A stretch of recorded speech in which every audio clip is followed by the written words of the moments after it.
Obama was running for president. It was one of his last rallies. But I was making a complete ass of myself, trying to be in the press pool, taking these pictures that everybody else was taking and failing miserably. I said to Samantha, who was an intern, that if she gave me 90 seconds, I could get a cover for GQ for Man of the Year. As we were approaching uh, the rally, she came up to me and she said, okay, right after the rally, there's an area that is a holding area for him.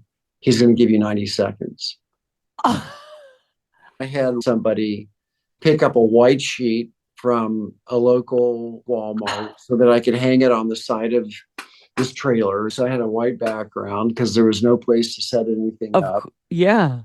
And the lovely Sam Jones, who was also in the press pool, loaned me his 35 millimeter camera because my equipment got stuck on the plane. And he showed me how to use it because I wasn't using that particular type of camera. And Obama came in, gave me 90 seconds. I got the cover and I gave Sam a big kiss and I gave him his camera back. This is Going Rogue, and I'm Jill Demling. Today's guest is Mark Seliger, the legendary photographer who defined rock and roll imagery for an entire generation. As Rolling Stone's chief photographer for a decade, Mark shot 188 covers and captured iconic moments from Kurt Cobain's Final Portraits to Jerry Seinfeld's Wizard of Oz Farewell. His lens has found the vulnerable, authentic moment in everyone from Barack Obama to the Dalai Lama. Time to focus as Mark Seliger goes rogue.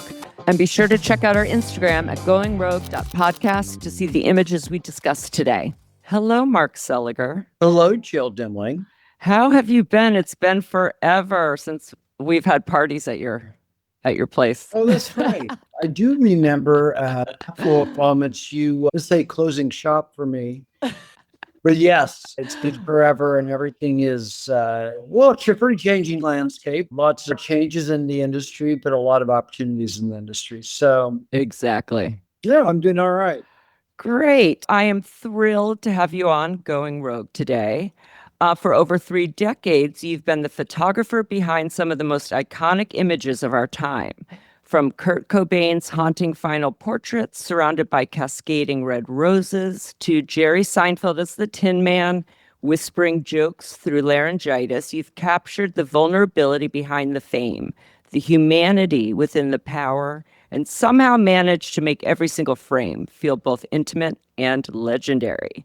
So while you've had an incredibly extensive career with exhibitions, books, even serving as a lead singer and guitarist for Rusty Truck, this podcast focuses on the golden age of magazines. So we'll be honing in on your magazine work, specifically the legendary years at Rolling Stone, and your transition to Condé Nast, publications like Vanity Fair, focusing on how you helped define the visual language of these iconic publications during their most influential period.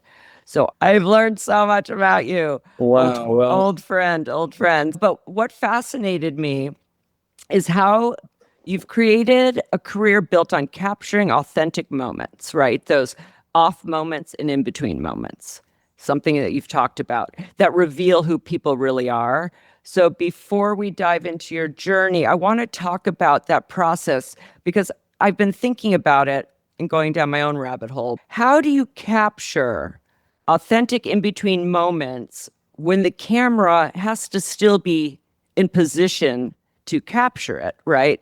So I came across that Benicio del Toro Parker Posey 1995 photo, and it's talked about quite a bit in regards to just this, capturing a moment.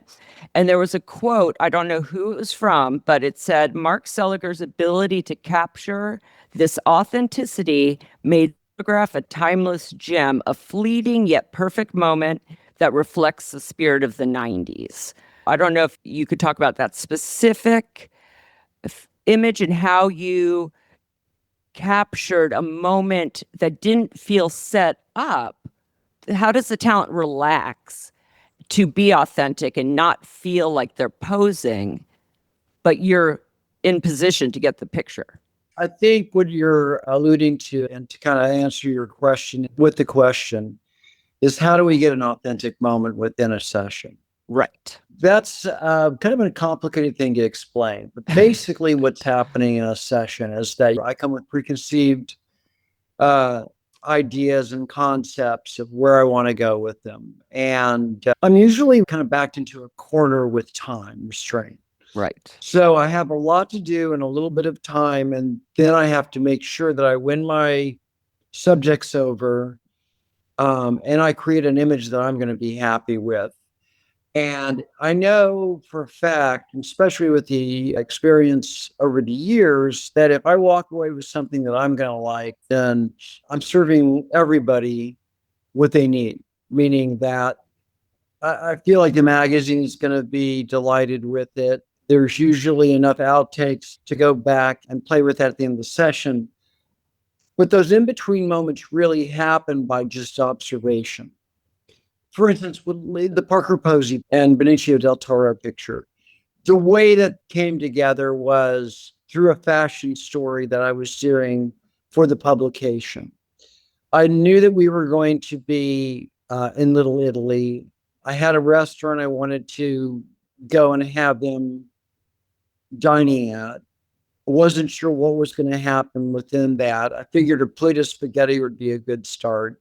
And lo and behold, a great comedian knows what to do with a plate of spaghetti. And Parker just basically played off of what could have been a pretty simple portrait of them together or a lifestyle picture into a comedy picture.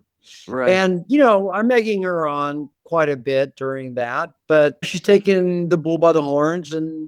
But you're giving her that freedom too. Yeah. It's a huge thing.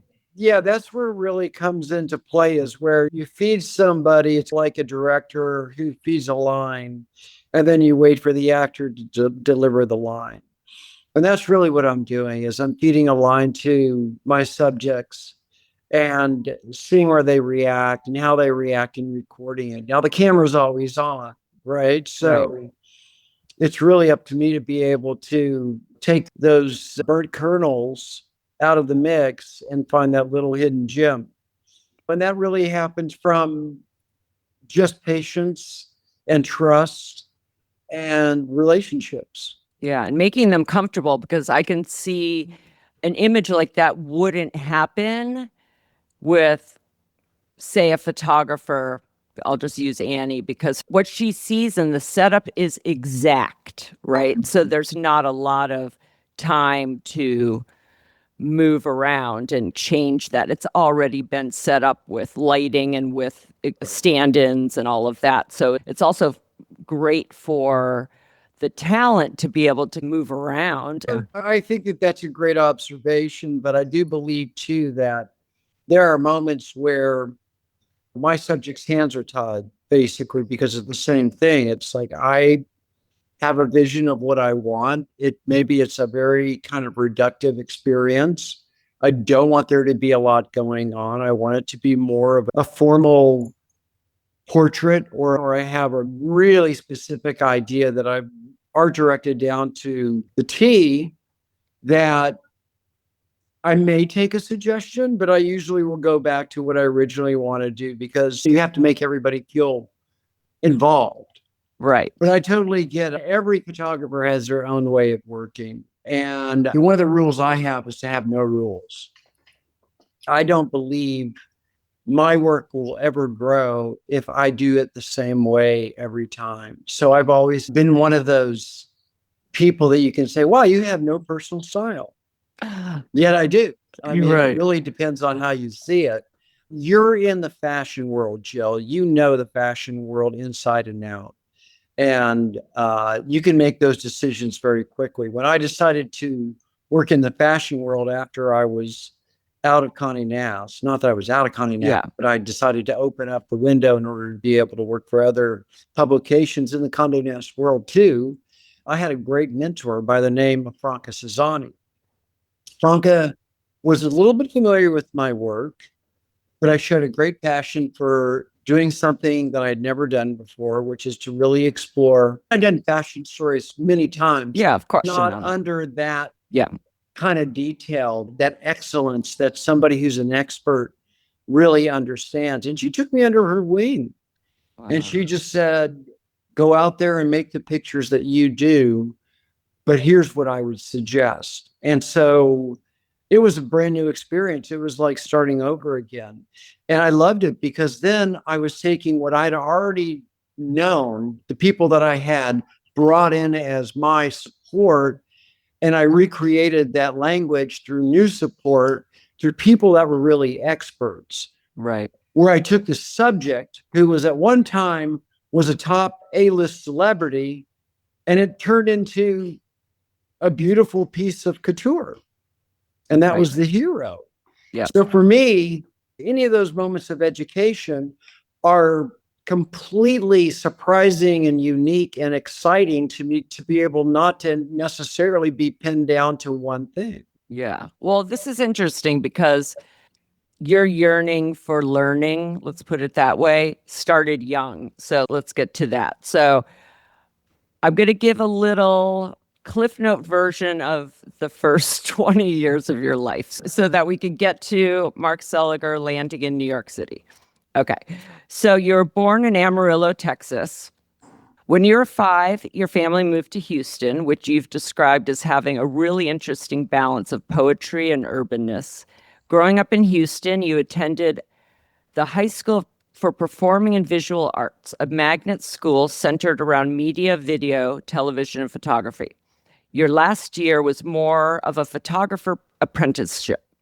So you had quite a bit of photography background before college. From there, you went to East Texas State University, now Texas A&M University Commerce, where you majored in photography and minored in graphic arts. After college, you moved to New York City in 1984. At first, you would cold call photographers from a payphone until one of them agreed to let you assist. You worked with an assortment of photographers before taking on a long-term position assisting John Madeir, right? Madeir. I just was watching a video of him. A corporate and editorial photographer. After assisting Madeir for a year and a half, you went out on your own. You began working for Rolling Stone in 1987. Is that pretty accurate? That's pretty accurate. The funny thing is, when my parents moved us to Houston, when I was 5, the area that we moved into, which was like a completely suburban situation, we were about 5 minutes from the Jewish Community Center. And when I was right around 13, my parents signed me up for a life drawing class. And if you know anything about life drawing, I came back with some sketches of a model that my parents were like, oh, we didn't realize that was what was going to happen.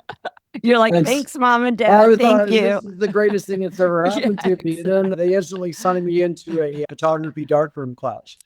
That, which was really my first moment in photography, was working in the darkroom. I didn't actually have any connection with taking a picture. It was more making a print. Over the next couple of years, I turned our family house into a darkroom, and they would go out. Yeah. On a Friday or Saturday night when everybody had left, I would go take a picture or two just to be able to go in the darkroom, and I would make prints and I would experiment with it. It ended up going to the High School for Visual and Performing Arts. Now, Yeah. I have questions, a couple questions first. yeah, From doing all these conversations, I've realized that most of my guests, if not all of them, knew at a pretty young age what they wanted to do or what they enjoyed doing. Let's put it that way, because many people, I mean, we're all kind of in a similar generation, and you're talking 70s, who was thinking like, I want to cast people for a magazine, or our parents, I don't know, most of them didn't think of photographer as a career. Yeah. So it was either they were encouraged by their parents to pursue this dream, follow this dream, or they weren't. Yeah. So the fact that you attended this visual arts high school tells me 2 things. One, that you just talked about, that your interest in the arts started at a fairly young age. And 2, that your parents were supportive of your creative ambitions. So you were getting into it. I just wanted to also, that parental support yeah. piece is very important. Yeah, my mom is still alive. My dad is no longer alive, but my parents had always been really supportive of the creative offspring. 3 out of 4 of us went to the High School for Performing and Visual Arts. Oh, wow. I originally had applied to be in the arts department, but my skill set wasn't quite where I needed to be. So I ended up in the media program because I had an interest in photography. And I realized that the second year was about photography. I then met one of the first mentors of my education, which was a gentleman by the name of Don Lawson, my 10th grade media teacher. I did a program in my senior year working for a photographer by the name of Fred Damon, who was an industrial photographer, and I printed for him half a day. Then he worked at the Harmony Wedding Chapel on the weekends. There's a little wedding chapel, booked 10 weddings a weekend. And I would print them all on Monday morning for him. And then we would go and we would do the commercial printing during the week. He was an incredible guy. He gave me my first medium format camera when I was starting out in editorial, which is something that I showed an interest in. And I asked him if I could buy a Hasselblad from him. And he said, here, I've got a spare one. And he gave it to me. And that was when I first started to do medium format for magazines. Then when I went to East Texas State University, we had a pretty basic curriculum of commercial photography. A lot of our instructors were from like Brooks Institute and these kind of commercial based teaching platforms. In my junior year, a gentleman by the name of James Newberry was hired, and he taught environmental portraiture and alternative printmaking. That led me to focusing on documentary portraiture. In my junior year, I really got my start in learning how to communicate through portraiture was really through him and fine art printmaking.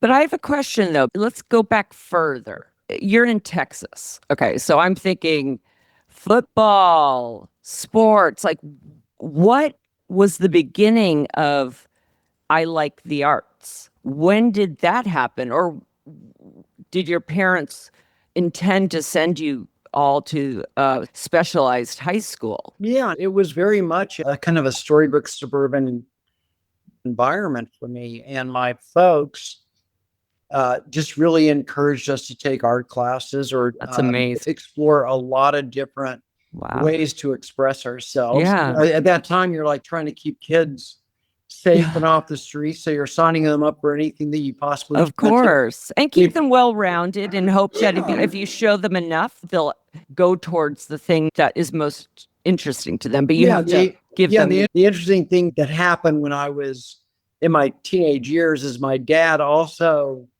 went to sign up for a class at the Jewish Community Center and took up oil painting.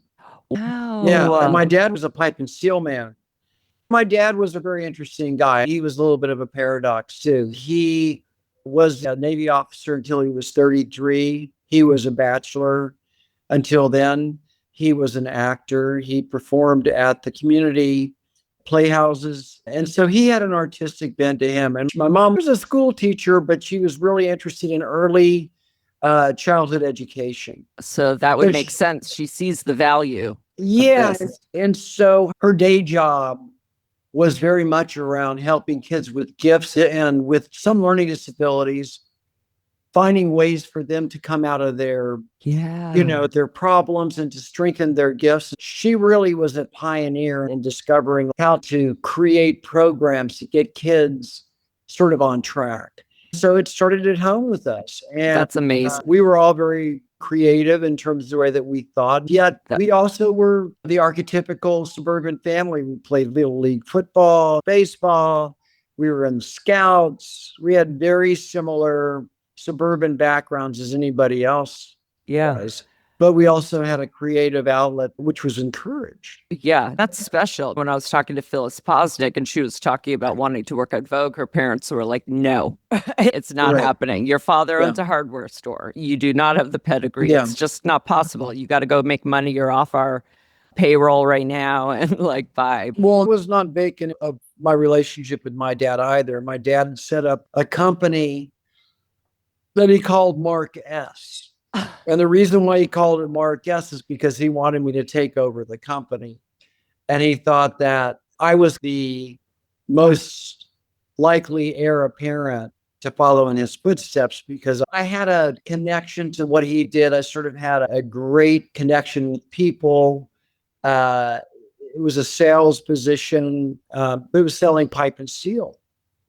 And So how did that conversation go? not great at first. I told him that I was going to photography school, and I could tell he was pretty disappointed. I didn't go to photography school. I went to 4-year college, but I told Right, him of I was course. a major in photography Right. and graphic arts. When he realized that I probably wasn't going to go into business with him, I think he was resolved that wasn't going to happen. And he basically dissolved that part of his company. So Phyllis is right. That's kind of an expectation that I think all parents have for their kids. It's hard for them to realize and to necessarily visualize what it would be like for their children to become artists and make a living at it. Right. But I was so determined, and Have that written down. Your determination, whether you even knew it or not, you were on the path, like straight out of the gate, versus someone like when I talked to Orlando Pita, he loved cutting hair, but he like took a regular job and then kind of fell back into it, but never studied it, never even thought I'm going to be a part, so it's interesting how you either kind of know the way to go, or no matter what, it's going to find you and put you back in. You're not getting away with not becoming who you're meant to be, Well, I was a scout till I was a senior in college. I loved being outdoors. I had this kind of notion I would go to school at Stephen F. Austin and study forestry and go into wildlife photography. I wasn't doing that well in school. I'd kind of slipped a lot, putting most of my attention into my vocation at that time. So I found it kind of difficult to actually even get into that school. And I heard about East Texas State University having one of the best photography and graphic arts programs in a state school, which was really the only way I could afford to go to college. And so I got in. And that was the right decision for me because it taught me discipline. It gave me a real foundation in the basics of photography until I met my mentor in my junior year, which led me to a much more specific area, which was documentary, and specifically portraiture in documentary. And by being so far away from any city in this little Southern Baptist, tiny little provincial area, all I did was work. I just worked in school. That really built a foundation for me to speak a lot of different kind of languages. And it gave me a lot of tools in order to be able to communicate with people, which I highly recommend to anybody young going through education. Is not necessarily just to go through an art school, but to go through a regular 4-year curriculum, studying a specific art area, but having tools in order to be able to communicate. Yeah, I think that would be very important too, because the people you're photographing, they're humans, right? Like you were saying before, that whole first part of the session, making them comfortable and courting them in a way, you have to have that skill because that's important. You're not like an Irving Penn, I don't know, still life. It talks and moves. Boy, that's a really good point, Joe. I think what I've discovered in process is inspiration is everywhere. And the more things that you find interest in and allow yourself to be open to is fair game for inspiration in the way that you take that information and use it to how you view your visual world. So I can literally walk outside and take a half an hour walk around the neighborhood in the West Village or any neighborhood, and I can find a piece of inspiration, grab it, use it for a project. Right. And that goes from anything I read, anything that I see in terms of theater, film, conversation. It's all useful ammo in order to be able to create a better product. Exactly. Well, a lot of my guests have also pointed out how valuable their years of assisting were. Gabby Karifa Johnson, who assisted Tawny Goodman for years, told me there isn't so much reverence for apprenticeship anymore. And I know you did a lot of assisting prior to moving to New York and moving to New York. So I would love you to talk about the value of that time period for you? And then that big move, like I'm going to NYC. What prompted that and what the beginning years hustling in New York City from Texas was like for you? My years at East Texas State University were very concentrated, and the social scene there didn't exist except for if you want to go two-stepping. That was the arc. The idea of really having a cultural experience really didn't happen until New York. I assisted a great photographer in Houston, but it was corporate photography for the most part. And I had come to the end of what I could learn and what I could actually give back to him. I didn't know whether I really wanted to go into corporate photography. I had a lot of questions that needed to be answered. And a gentleman by the name of Brian Kuntz introduced me to the idea of going to New York and assisting for 6 months, which I thought was a cool idea, but I wasn't sure. I had a girlfriend. I was thinking about getting engaged, and I thought, was this really the right time? I was thinking about starting a business, and I just made a decision that I was going to go do it. My brother lived in Brooklyn, and he invited me to stay in his basement apartment. And I didn't even know that Brooklyn was a part of New York City. I was Right. wow, well, how am I going to get to New York? It is part of New York. You're right. Oh, okay, got it.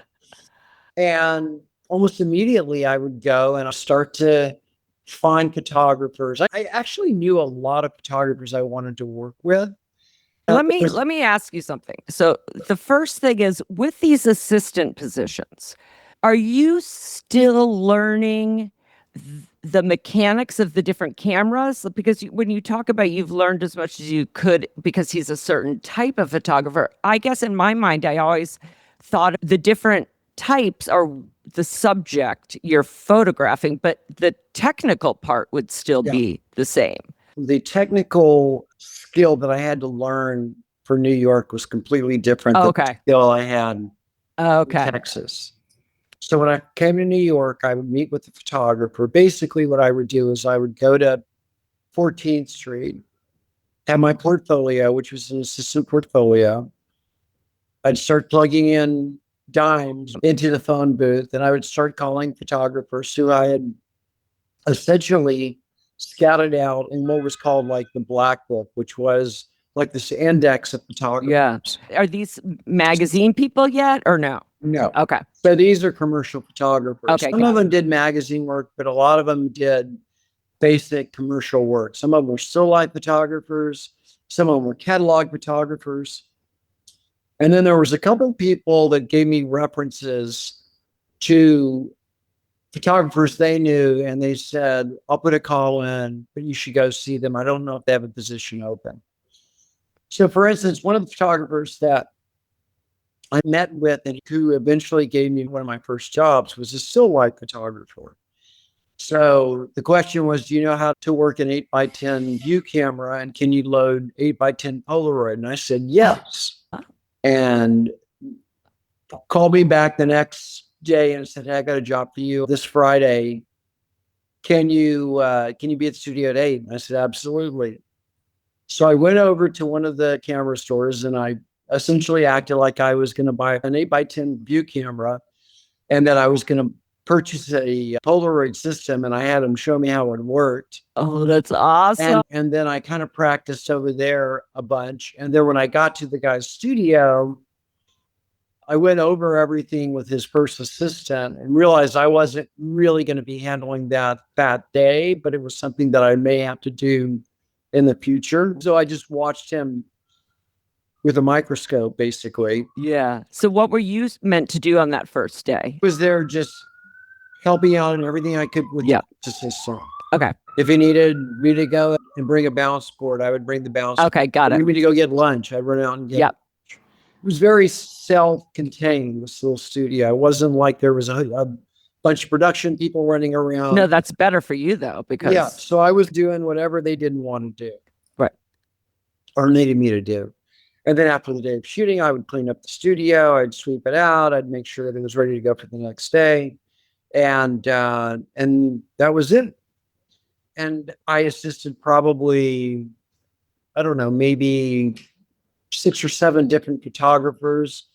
Wasn't constantly busy, but then I interviewed with John Madare. And so John went to school at East Texas State University. He was a senior when I was just coming in. Oh, wow. And he ran the equipment department with a couple of other guys. So whenever you wanted to use a piece of equipment from school, you had to go to the checkout counter. And John was that bigger than life guy that would say yes or no, or you could use something. Yeah. And he was always this really nice guy, but I didn't really know him very well. Right. Anyway, when I went to go interview with him, I just got along with him really well. He essentially gave me a job in the next couple of weeks, which was funny because he told me the assignment was in Greensboro, North Carolina. And he told me to meet him in Greensboro, and I ended up flying accidentally to Greenville, South Carolina. Oh my God. And I Mark. get off the plane and I go like, I don't know if this is correct. I think I'm supposed to be in Greensboro. And they go like, oh yeah, no, this is Greenville.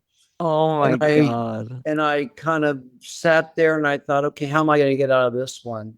Anyway, John was really cool, and he actually got me a ticket and got me back on track. Yeah, because people listening don't understand. Like when me and Karen were talking about the Thomas Guide map in LA and pagers, like this isn't just go on a internet site to book an airline ticket. I mean, it's like we don't have.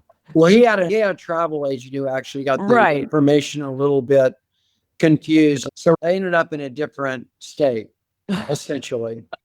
But what I loved about working for John, which was very new to me, was he was such a kind and lovely man to work for. He was technically incredible, but I just appreciated how warm and generous and funny he was, and how good he was with people. His personality wasn't straight. It was wacky, a little bit off the wall, Yeah. but he was just such a pro at anything that he touched. And he was such a technician at the way that he did things. So I learned the right and left side of my brain. Like I found this voice of humility and kindness that I always appreciated from him. And we're best friends still today. Wow. And I'm the godfather to his daughter, Charlotte. Oh my God. Yeah. And it really made me realize that I didn't want to work for people that weren't kind. Right. I would say that I ever have a real temper when I work, but I'm very direct and goal-oriented, and I know what I like and, focused.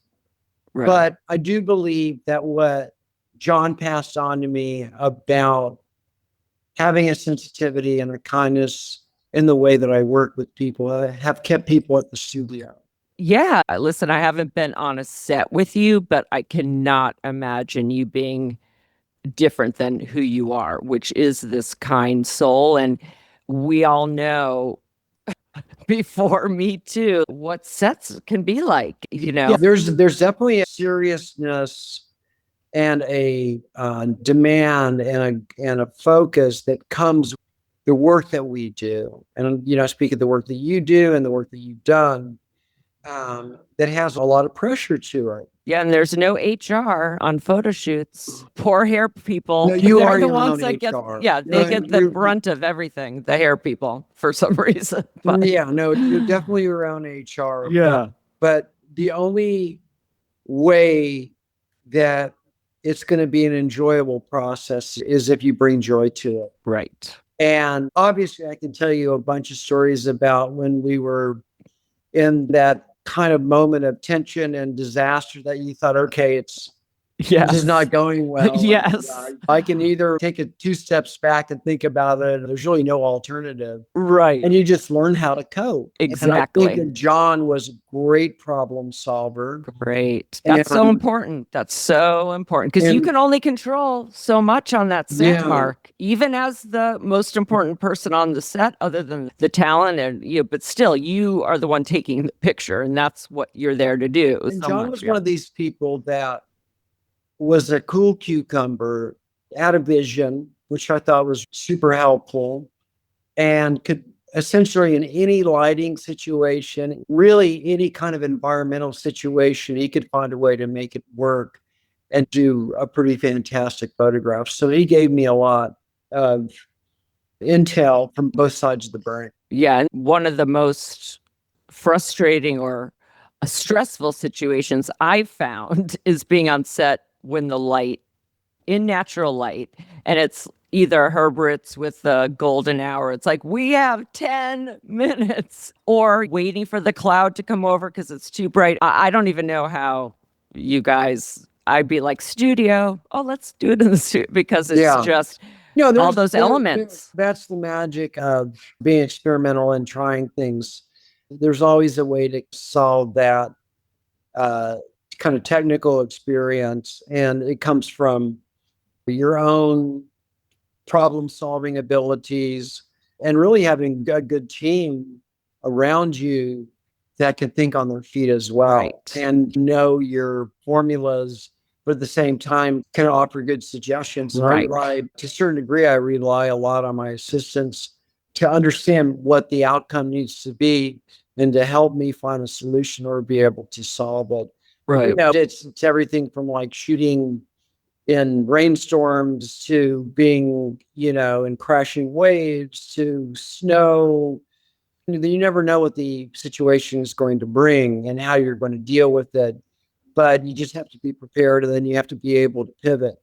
Right. You know? Exactly. That's super important. I've been on shoots when the photographer, it has to be this, they just can't, it almost is like the brain stopped. They see the image in their head. That's the image. And it's not going to be possible to do that, what's in your head today. But I think that's great for assistants to know. That's how I treat Anna when I worked for her. I don't tell her bad news until I can offer a few suggestions to fix it. That's important. Don't give me bad news until you come with a solution. Yeah, that's a good way to do it. And no one wants to hear about the weather. Right, exactly. But so after that experience assisting John, you have Rolling Stone coming up. No, I wish I had Rolling Stone. Well, I'm talking about the jump. What happened between that? When you start at Rolling Stone, you're still in your 20s. Yeah. I mean, that's crazy. So how the hell did you get there? At 26, I decided to stop assisting. I put in a good 4.5 years of working for other people. It was a big decision because I loved working with John, but he was supportive of me going out. His wife at the time, Ellen Madere, was the picture editor at Esquire. She gave me a little portrait to do of Bryant Gumbel. Oh, wow. Right when I was leaving John, she gave me this little tiny portrait, which was just wonderful because it was such a celebrity. Yeah, and that's a big magazine. Yeah. I was pretty excited, but also pretty nervous about doing it. Got it done. And then I went and I started the process over again. I had a collection of pictures I had taken. I started to understand the magazines that I thought were the A-list magazines I wanted to work with some ideas that I would have a starting place, even if those kind of iconic magazines didn't immediately come to fruition, which were business magazines. There was like Forbes and Fortune, and there was Esquire and GQ and Rolling Stone and Vanity. There was, Interview, all these magazines that existed, but I knew I had to get my foot in the door. One of the first magazines I dropped my portfolio off to was a magazine by the name of Avenue Magazine. Yeah. So it was like kind of that Upper East Side. It had a smaller distribution, but they had some great images in there. It looked like they took chances. They did some black and white, which was something that I thought was cool. And I remember going and dropping my portfolio off, and the editor-in-chief usually looked at it, right? Like either that or the art director looked at it. Well, I get a note back the next day in my portfolio from the editor-in-chief, which says, "Dear Mark, even though a lot of your portraits are very serviceable, I really don't see any personal style." Yes. Wow. I won't mention the editor's name. Interesting. But I had a heart attack. I couldn't believe it. Did you understand it, or do you understand it now, what that means? Well, I have to also really thank that experience because it made me really push on and it gave me a thick skin. Yeah. And so the next day I got up, went to Forbes magazine, which was the drop-off day. So each magazine at that time had a drop-off day. And there's no real photo agents at this time, or? No agents. Okay. There was no agents. Okay. And so Forbes had a drop-off the next day. I dropped my work off. And I'm just literally expecting a note back from them with the same kind of reception. Oh. And I get a call from, I believe her name was Amy Horton at Forbes. And I got my first assignment. Oh my God. Oh, my second assignment. Yeah. The second one after Ellen Madera gave me the one from. And do they give you assistants at that time, or had you met some people that you could call in to help you on these assignments? I mean, I just found an assistant. Okay. I don't know how I did it, but I found an assistant. Okay. Come and join me, and we were meeting the president of Porsche. Oh my. And so I went to a dealership where I was told there was the location. I set up, and this photographer, she was quite a talented photographer, Isabel Snyder. And I don't know how I found her. And she went on to become a big photographer on her own. And she assisted me and came up with an idea, and she's really helpful. And I borrowed some of John's equipment, and I did the portrait. Wow. And that kind of led me to having like a printed piece. And then I went on to work for Fortune, and I went on to work for Business Week. And here and there, I would get a little assignment from Esquire. And at this point, you're a portrait photographer. Yeah, I'm just doing Okay. portraits. Okay. So you're like, this is who I am. Yeah. And I was making enough money to keep surviving, living a little bit in New York. And I'd moved to Manhattan, and I had an apartment and a roommate. And then one day when I dropped my work off at Manhattan Inc., an editor by the name of Jane Clark gave me a job for Manhattan Inc. And Manhattan Inc. was like the gold star of business magazines in terms of photography. They were using a lot of experimental creative portraiture in business executives. Wow. And so it was almost like making business executives look like rock stars. So I knew that's awesome. I was heading in the right direction. And I figured out that my entree into that world really needed to stay in the color world. So I was shooting pretty much everything on a square format, which was the camera Fred Damon loaned me. Wow. And I started working consistently for Manhattan Inc.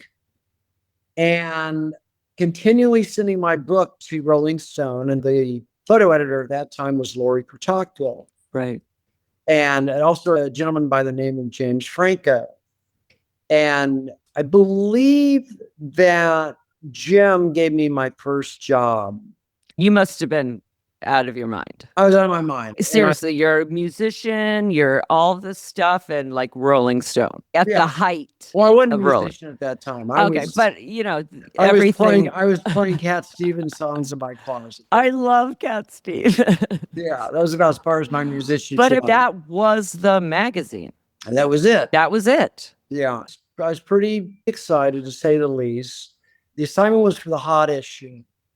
And it was to photograph the hot college in the US, which was NYU Film School.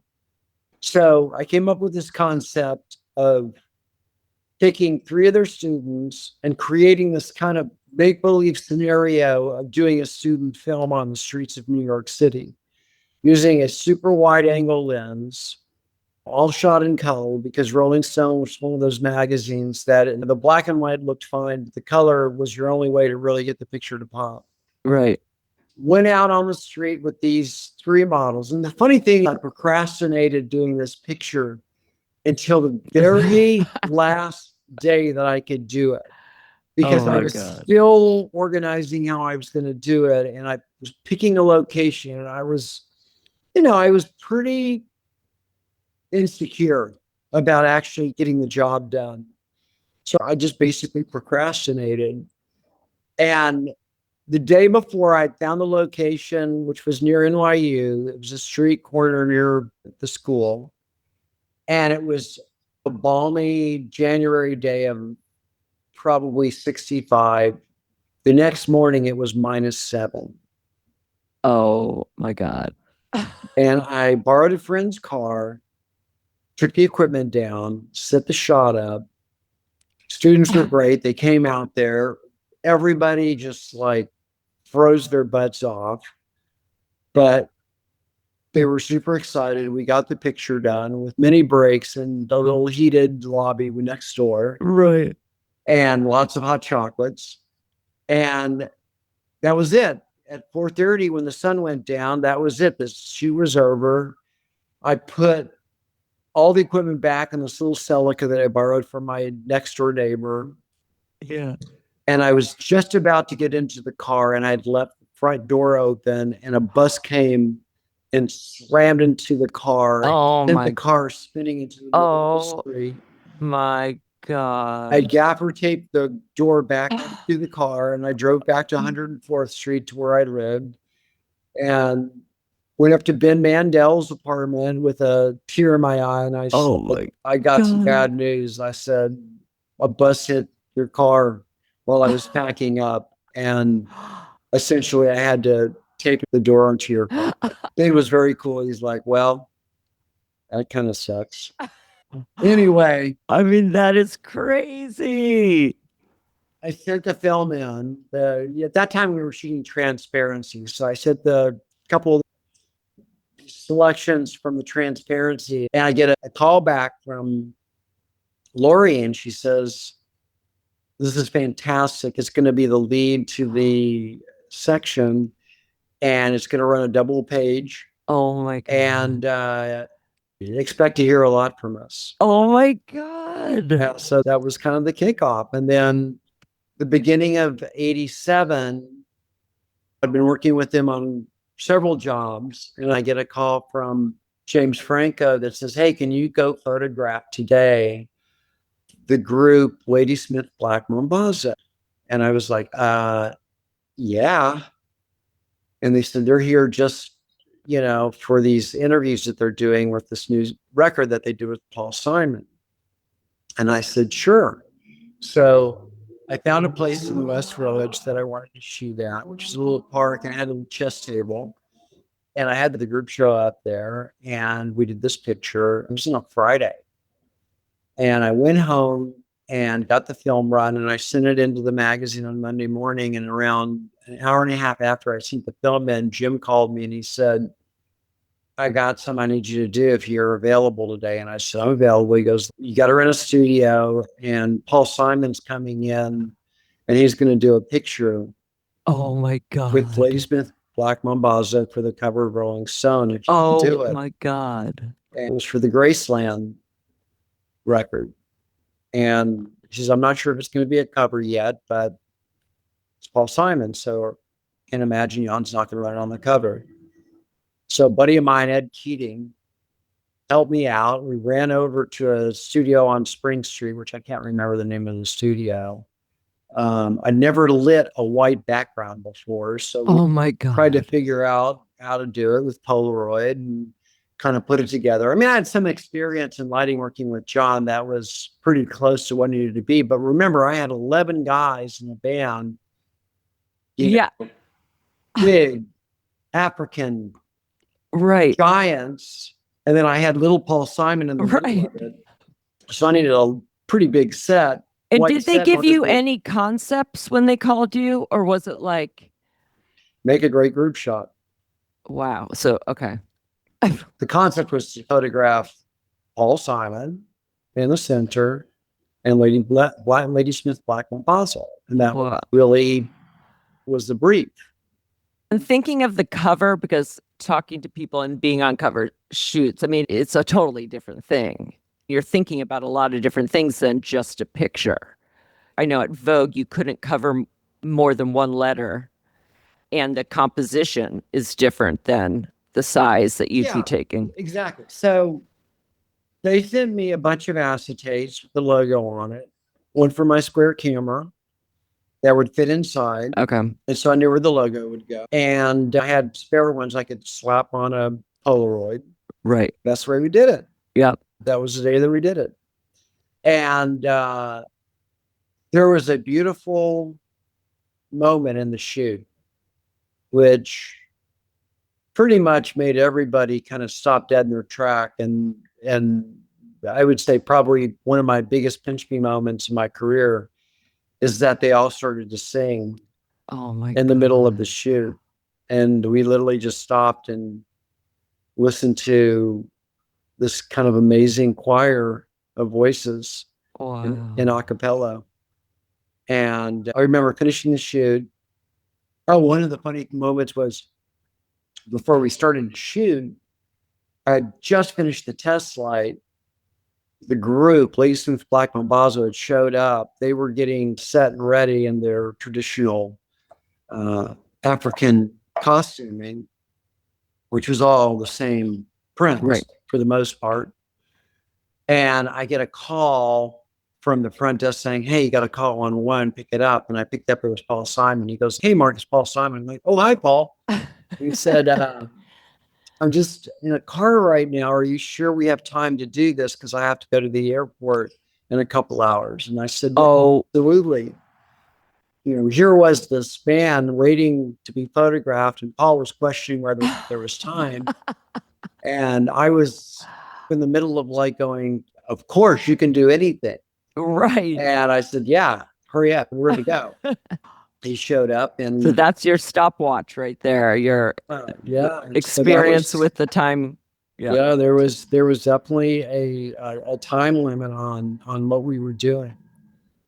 And then after it was done, and I was wiping the sweat from my brow and kind of taking a deep breath, I called my folks. Yep. In Houston, who had no idea what was going on. And I said, "You're not going to believe this, but I just did my first cover for Rolling Stone." I mean, talk about proud parents. I mean, they flipped out. I mean, it was like everything that I had told them was going to happen, because I was always feeding them to keep their interest, alive, and knowing I was not, their crazy son just living out some kind of fantasy, but I was actually in the fantasy. I was actually living the dream. They were pretty excited that had happened. And that was a real turning point. And then 2 weeks later, I remember walking down on the subway and seeing the cover. Oh my God. On the kiosk down. I mean, that's pretty quick to get a cover. And then you're Rolling Stone. I was a year into, a little bit under a year into working with the magazine. And so there was no turning back. There was no turning back. Then everything that I did had to be of a certain quality, a certain level. Every time I was given an assignment, I really went through this like nauseous, really upset, nervous moment where it didn't matter how small the picture or how small the assignment was. I just felt like, God, I got it. I can't screw this up. Oh God. It's almost like you have to live up to yourself. And living up to what you just. And it was never ending. Do you think it's what a lot of people have talked about, the imposter syndrome thing? Yep. It's really interesting that no matter how established all these people are, I'm not still good enough. Think that I'm not going to be able to. I was a little bit. It wasn't like I felt an insecurity. It was that I was anxious about the anticipation of having to do the assignment. It was sort of harkens back to that moment when I procrastinated up to the very last moment, where I had run out of time and there was no room to negotiate it anymore. It was like I had to get it done, and I had to have the film in the next morning, and I had to do it. Then I started to build ideas into my imagery, and that was yet another layer of anxiety. Then there was like all the preemptive work I had to do. What was I going to do? How was I going to create the best picture I knew how to do? Did I need to study my subjects? How much Right. information did I need to take in? What if they didn't believe in the concept? Maybe I didn't have a concept. Maybe I didn't need a concept. Maybe I could just I take a know. simple picture. Yeah. Now talking to you, that's a lot of performance anxiety because there's only so much you can control again. So you want to be able to get to the point where you see, yes, but while remaining flexible in case the person, because you're not dealing with models too, who are there to do what you're asking. To tell your story. Yeah. Right. So Yeah. No, it's definitely a different set of circumstances that we need to juggle and manage. right. It is curating the idea so that it's appealing. And then the way I describe it is if you understand surfing or you understand Right. even snowboarding to a certain degree, you're negotiating a wave or you're negotiating the mountain. And sometimes you need to be able to turn right, sometimes Right. turn left, depending on where the wave's moving. Right. You have to be able to pivot and to be able to use that word a lot because that's really a lot of the flexibility you have to show is ready to move. It's also very much like a dance. You're really moving through a set, a moment that is reflective of motion. So you have to keep moving. And you have to do it within a certain time period. And the sand is going through the hourglass. That's a good thing. I always found that once I addressed the fear of being on a clock, anybody that you talk to that's photographed, say a president or a person of nobility who's on a tight schedule, you're going to be given a very tight, restricted amount of time. And if you don't have it together, you're not going to be able to get that one picture that no one else has gotten. Right. And that's the brain is that you're going to be able to create an image that is lasting, right? And that is memorable and that is iconic and that is unique to the person that's been photographed a million times. Exactly. That they haven't done before. But speaking about the move to the chief photographer, during an interview you did with the Talks, you were asked to explain how this happened. You said, I told them I want to do half the covers for you, plus 50 assignments a year. You said that when you were first hired, you actually overshot and that all you wanted to do was to work for them as much as you could. I didn't keep a normal life. I kept a very specific, focused life. I'm not married. I don't have kids. I didn't have a dog. So I'm sure those years were extremely self-fulfilling, but it was a single-minded focus. Mm-hmm. But I guess if that fills the void of everything else, then that's a true passion. But did you also feel like it was too much? Or it can never be too much? Of course it was too much. Yeah, I'm like... It was way too much. It was an obsession. Photography is basically an obsession. Right. I can remember sitting on the hood of my best friend's car in the middle of Commerce, Texas, and us talking about making books. We were both photography majors, and we looked at our heroes, Arnold Newman or Salgado or Elka, any number of photography icons that were photographers and icons that we had learned about in the history of photography, and thinking that the ultimate experience was publishing your work. That was taking the printed work and putting it and giving it purpose. Right. And that purpose would lead to not only being in, not just necessarily only magazines, but also in books and in galleries. Right. And really storytelling the way that was the richest way for me to express myself. You don't always get to choose what photo runs, and you don't even get to choose if the whole story runs. I mean, we did the red shoes with Amy Adams and Annie, and Anna cut half the story. And it's like, why is Tim Burton a puppeteer? Like, when you take half the pictures away, the entire story is gone. And I always think about when I'd go in to listen to music, let's say Gloria Stefan asked me to come into the studio with her, and it was so stressful because she's wanting to play the whole song. And I'm thinking, I got the gist. But every note matters to her, right? Every frame you take, there's a reason why they go in an order that you choose. And everything in that picture, don't crop it. It's not meant to be cropped. If it was meant to be cropped, I would have taken it that way, you know? So I can see where you can actually show the work how you saw it in your head, not with cover lines, not with, you know, all of that. Yeah. No, I mean, listen, I've had the incredible blessed life of working for very high-end fanzines that have allowed me to, and have trusted me to create imagery that really represents a time in culture. Right. And I've been able to continually do that and still continue to do that with the same passion that I had when I started.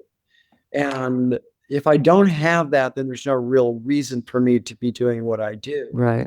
And not necessarily to pat myself on the shoulder, but when I go into the darkroom now, you can be assured that I have that same feeling that when I was 16 years old, when I turned out all the lights in my parents' house, I would go out on a Saturday night and I would make that one print for 2 or 3 hours, and then I would hang it on my wall. All right. That doesn't leave me. The photographers that you talk to, the ones that are still involved and still feel passionate about it, there's a reason for that. It is a part of your DNA. Right. Right. So these are all things that keep photography alive. Look at somebody like an Alfred Stieglitz, who took the art form, which was not an art form at that time. It was a way of documenting the world. And he took it and he developed the photo succession movement, which created more of a fantastical way of expressing yourself through photography. And thank God for him. He created this whole new language of how photography would become an art. And then magazines gave photographers an opportunity to take their art and make it available for everybody. Right. I have a question about being chief photographer too, because Vogue didn't have a position like that. The photographers on contract, as you know, from Condé Nast, you had to do a certain amount of shoots. It's not that you got to do a certain amount of shoots, right? Did that mean you could also come up with ideas of people you wanted to shoot? Or is it like you're the go-to photographer, you get first dibs on everything? No, it was interesting. I just worked on a big portfolio for the photo portfolio that Rolling Stone put out for the 25th anniversary of Rolling Stone. And I was like the youngster. I was amongst like Herb Ritts and Bruce Weber, Kurt Marcus and Matthew Ralston. And it was like this incredible pedigree of photographers all doing a portfolio. And of course, the great Albert Watson, who's always been a friend and somebody that has given me probably more advice than anybody else in my professional career. And so I was given a couple portraits to do for my section. I think like 6 portraits, and it turned into be 15 portraits because the portfolio kept on growing. And after I was in that portfolio, which was really where I got my legs, I think in my creative abilities and probably my connection with the magazine in a much bigger way. I get a call from Lori Crotocville, and she said, "Be careful what you wish for. Jan wants you to come up to the office for a meeting. And then Fred Woodward and I are going to take you out for lunch." And I was like, "What do you mean?" And she goes, "Just come on up." And I went up to the office, and Jan welcomed me, and he said, "You know, I haven't had a chief photographer in 13 years. And I would really like you to come on board with us." Oh my God. It was a very quick negotiation because I just basically said yes. Yeah. We hadn't worked out the details. And then Fred and Lori tried to take me to the 21 Club but I didn't have a jacket or I was wearing sneakers or something, Yeah. and they wouldn't let us in. Oh my So God. they took me to a little Indian restaurant and we sat there and had tea, and they said like, wow, this is pretty awesome. We're stepping into a pretty big world here. And it was great. I wasn't only working for Rolling Stone. Jan had just bought Us magazine and wanted to turn it into a monthly. It was going to be a big splashy photo magazine that Richard Baker was going to be designing. So it was going to go from a weekly to a monthly. I remember. It's going to be a lot of imagery, a lot of big people. He wanted me to do the exact same thing I did with Rolling Stone to Us.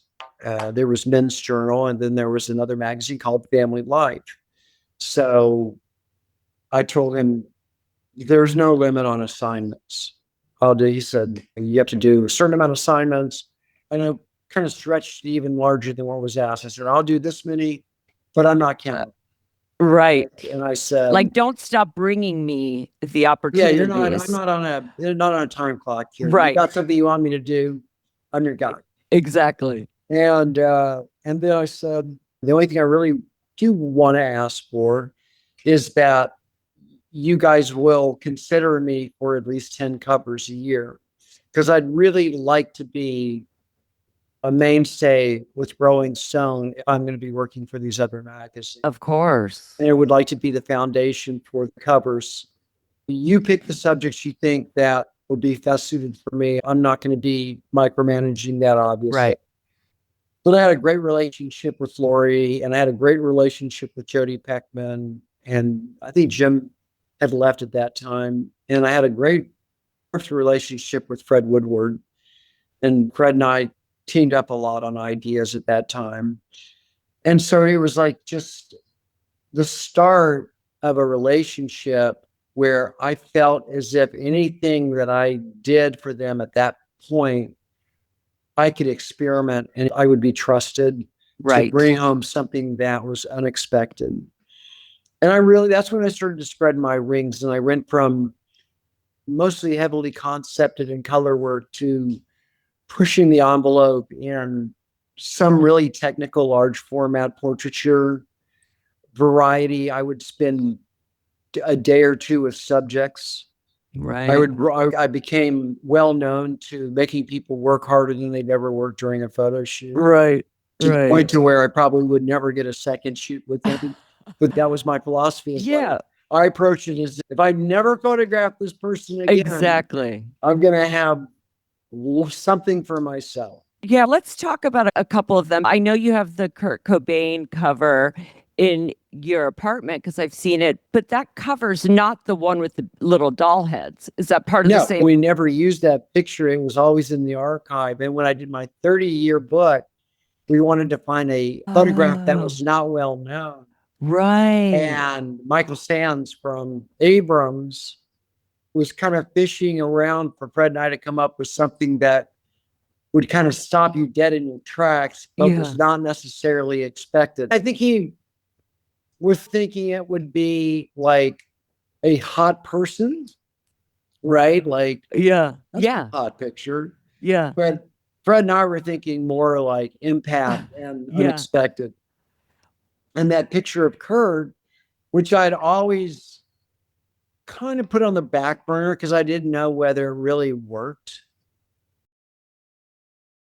It was a very impulsive setup. It was something I did really the night before. I had my sister, who's a prop stylist, send me on location a bunch of doll heads. I found this kind of like interesting florist who could do this little vine kind of an installation for me on a small shrine. And I just kind of put it together the night before and pre-lit it. And I wasn't sure whether Kurt would even do it or not. My first experience with him was not one that was like a willing subject. So I had no idea. Yeah. So this was the cover that you have in your apartment, which it's everything. So you can go both ways, like you're just saying. Very conceptual, but yet an image with nothing can be more powerful too. Like I was playing with that duality. They both work. But I was playing with that, and that's. But was that the same session? Yes. And then when was the first time you had shot him? Was that for a cover too? I went to Australia during Nevermind. They were playing at Luna Park in Melbourne. And I had met up with them after the sound check, and Kurt wasn't available. I nervously said, it'd be so great to photograph you guys for just a couple hours for 2 days, because I want to do one thing in downtown Melbourne and the other place is like outside of Melbourne. It feels like this kind of beautiful landscape. But I wanted to ask you guys to do me a favor. I don't care what you wear, just maybe stay away from patterns, writing on the shirt. Because I noticed that sometimes Kurt wears these shirts where he's advertising hometown bands like Flipper or Mudhoney, and he writes their name on it, and it's going to compete with the type of the magazine. They said, okay, we'll tell him. And it was even funny, like Dave and I ended up going like over to Luna Park and riding a roller coaster and like chatting it up, and we connected a little bit. Next day, Kurt shows up at the first set with a cartoon t-shirt of Daffy Duck, and he had written on there, "The Grateful Dead suck," out of Daffy Duck's mouth. For Rolling Stone. Yeah, so I shot the picture and I was like, okay, well, at least I get another chance. And they never said anything. They're just like, no. But then the second location the following day was about an hour outside of Melbourne. I figured the second time they would just come, we got that out of the way, right? and so you brought no clothes. No clothes were ever brought. No, Nirvana was not wearing anybody else's Okay. clothes. Okay. I knew Okay. that. Okay. I was not even going to suggest. Yeah. That's just a fashion magazine person The magazine was told the band is going to wear what it's going to wear. And my only consideration from knowing the band and what they wore was to ask them not to wear anything with writing on it. Right. Meaning that any band that they were supporting, that they would write on their t-shirt, perhaps they wouldn't do that. Or specifically, Kurt wouldn't do that. So I get out to the location. My generator wasn't working. Somehow, my genius Australian handyman assistant put a piece of tin foil in there and got the generator to work. The band van, little minivan, pulls up. Dave and Chris roll out laughing, right? And I'm waiting for Kurt to get out. And I'm going, what's so funny? And Kurt gets out and he's wearing his classic cardigan, buttoned up to the top. He unbuttons the cardigan and he opens it up slightly. And I'm squinting and I'm reading the words, "Corporate magazines still suck." Oh my God. I was like, So you're like, I'm never going to tell them what not to do. Inside of myself going, you idiot. Why did you ever even bring that up? Right. Of course He's going to. Of course, he's going to find some way to show you that he is the most reluctant publicity guy in the world. And I get it. I felt like the biggest idiot. Anyway, I try to negotiate him To close the sweater shirt on, big, huge, like Jack O glasses. He would take those off. He wouldn't change the shirt. Every time he took the glass off, he would cross his eyes. So I have a bunch of those pictures. Oh my God. I just kind of said, you know what? Throwing caution to the wind, gonna let everything go. I'm just gonna capture, got the photograph. We had a really good session, even though everything in the same outfit. Yeah. And that plane ride, let me tell you something. I was so upset with myself the entire way. I was like having that inner conversation about, why are you telling people what to do? What's wrong with you? Why do you need to control everything? Why can't you just let it be? They would have shown up. It would have been fine. You would have gotten the respect. Get back. I send in the pictures to the magazine. I apologize. I get a call back. They're like, this is fucking brilliant. They ran it as was. And the next time that I worked at the band, which was in the record In Utero, I came with Brooks Brothers suits to show that corporate life succeeded as a joke. It was kind of the funny answer to the first cover. They loved it. They thought it was really funny. Kurt was totally into it. We did that picture, the beautiful portrait of the band. That image was actually from a Polaroid negative, because the other photographs, he was kind of messing around and making some faces. But that one moment, which was like the test moment, there was like this real intensity. It was kind of almost melancholy in the way that he was addressing the camera, perhaps because it was a test shot.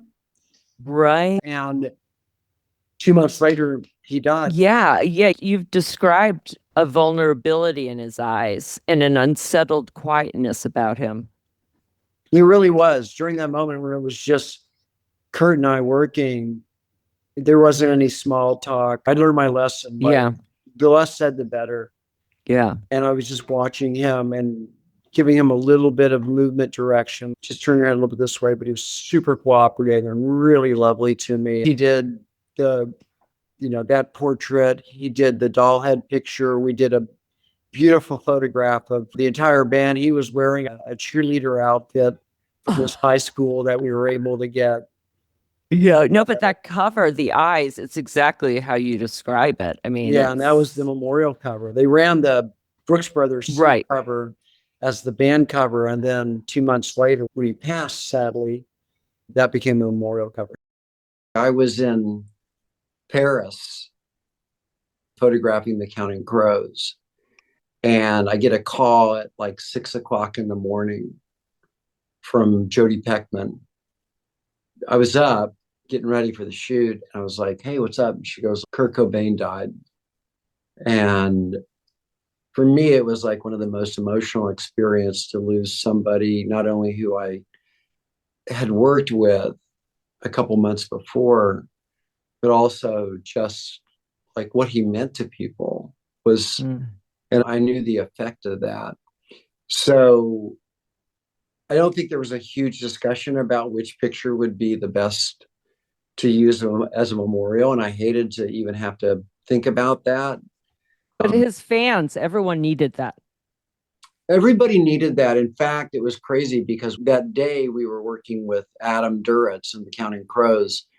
And I remember their drummer was late for the shoot because he was washing his clothes and everything was topsy-turvy. And the band came and we worked as well as we could, but everybody was pretty sullen. And we ended up in the Marais with Adam, and we found this artist that was working on portraits outside of this little cafe. And Adam and I sat down and just kind of chilled for a second to have a coffee. And we thought it might be interesting if somebody was sketching him through this kind of moment. I think it was very self-reflective and cathartic for him too, being at the top of his game. And yet here was somebody in his world that had probably undergone the same amount of kind of personal pressure. And that led me to also think about kind of the pressures that I go through in terms of just the grind of being on a plane almost twice a week and walking into these photo shoots. And it's almost like it's self-imposed.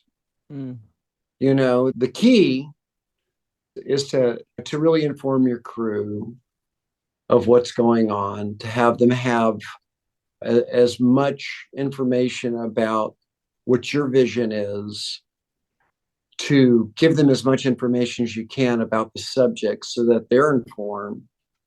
And then it's almost like a choreography.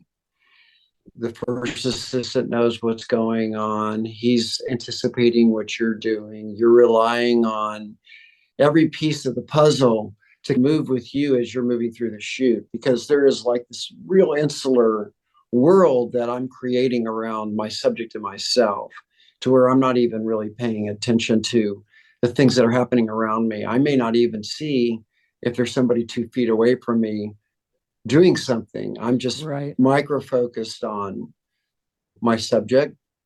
I'm using every kind of laser tool I have, like my superpowers, to be able to guide the shoot in a way where if something happens, I pick up on it. If there's a movement, I pick up on it. If I see that I'm losing my subject's interest, I'm bringing them back in.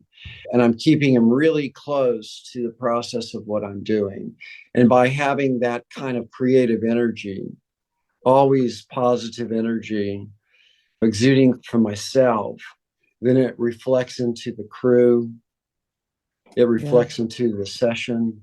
And more importantly, whenever we were talking about that wave, whenever that wave starts to turn right or turn left, you're moving with it. No, that makes sense. That makes sense because you almost have to be all set up before, right, with your team here, because you don't know what's going to happen when you step on. When you're there, the idea is not what you're worried about. This is not what you're worried about.